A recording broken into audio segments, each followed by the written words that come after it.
Today we're going to talk about the Chevy Cruze. This is going to be my daily driver, and we're having a little bit of a problem with it.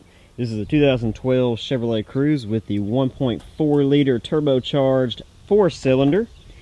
And we're having a misfire, not at idle, but when we're going up hills and under load. Let me show you the code that it's throwing. So here's the code we're throwing. It's a cylinder 4 misfire, and we've got it in there a few times. Then we have an evaporation emission system, which probably is my fuel cap since it's no good. So the problem's going to be on cylinder 4. So here is our 1.4 liter tucked away in all kinds of plastic. I did replace the negative battery terminal because I thought, well, it could be an electrical issue, but you never know. So now we're going to replace this coil pack that sits on top, and while we're in there, we're going to go ahead and do the spark plugs. So first things first, we want to pull this plastic cover off. Yours is probably going to be on there a little bit tighter than that. And here is your coil pack that we need to take off first. We're going to have a clip. We're going to pop that off with a flathead screwdriver. Then we have 2 star bits, and that's the only thing that holds this thing in. So this particular star head doesn't specify a size on my screwdriver, but I did find one that fits. You can find it on the internet. And it's a pretty long bolt, although not much of it screws in, so should be able to pop it out, and that's a little warm.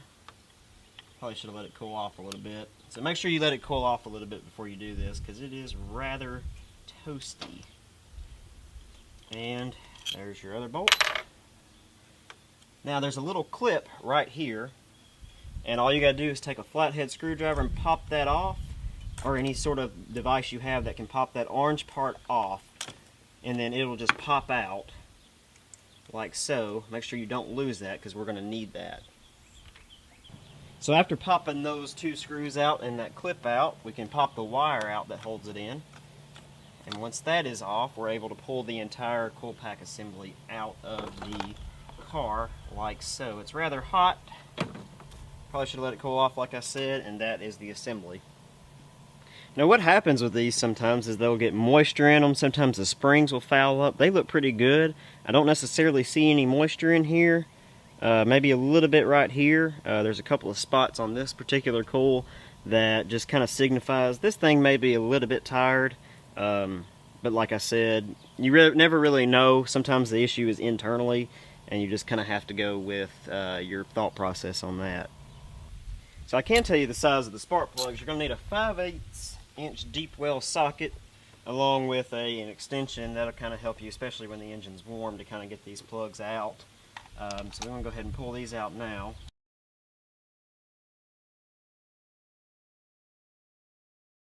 So here is our old spark plug versus our new one, and you can tell quite a bit of a difference. You can see that a little bit of oil's made it on this one, a little bit of carbon fouling, but these new ones should do the trick. Another thing we want to do is use a spark plug gapper and just make sure the gap is set right. In particularly, these particular spark plugs like about 0.28 of a gap. So before we put them back in, we want to make sure they're gapped properly. And now that we do, we'll pull this off and it's ready to go in. Now what I typically like to do is just kind of take our ratchet off the end of our extension here, like so. Put the spark plug in there. It's kind of a tight fit since the engine's hot. Go ahead and just screw it in.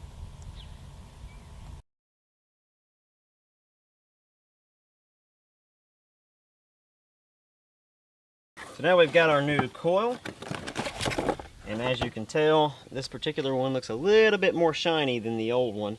This is a board warner, so it's not the coil that comes with the vehicle. That's not what's in the box. So it's a little bit different. I know we should go with AC Delco, but most of the time these work just as well. So we will go ahead and put this in. Make sure the plug is facing toward the driver's door.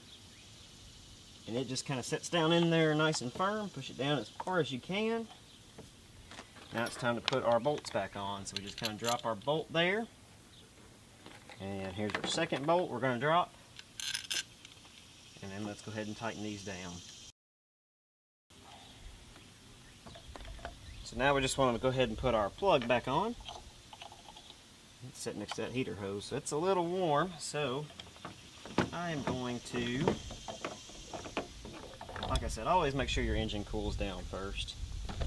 But for time's sake, I'm going to go ahead and just put a glove on so we don't burn our hand off. Stick this plug back on there. make sure that it is seated all the way in there, and that you push the silver clip that goes around the outer edge on there nice and snug, like so. Now we take our little clip piece that we pulled out earlier, and it just kind of sits in there, and we just slide it into place. You may have to go up on our plug a little more. There we go, and it snaps into place. So now we're going to put our plastic cover back on. Let's go ahead and get all our tools and good stuff like that out of the way, and we'll fire it up. Now with our vehicle off and in the on position, basically meaning that the key is on but the vehicle's not running, we want to go to our scan tool here, and we just want to reset our codes. Okay, so it said that it has, let's see if it's successfully erased. It may be reading again. So we're going to reset all DTCs like so. Erase was successful. Pull our scanner off. Let's go ahead and shut it off.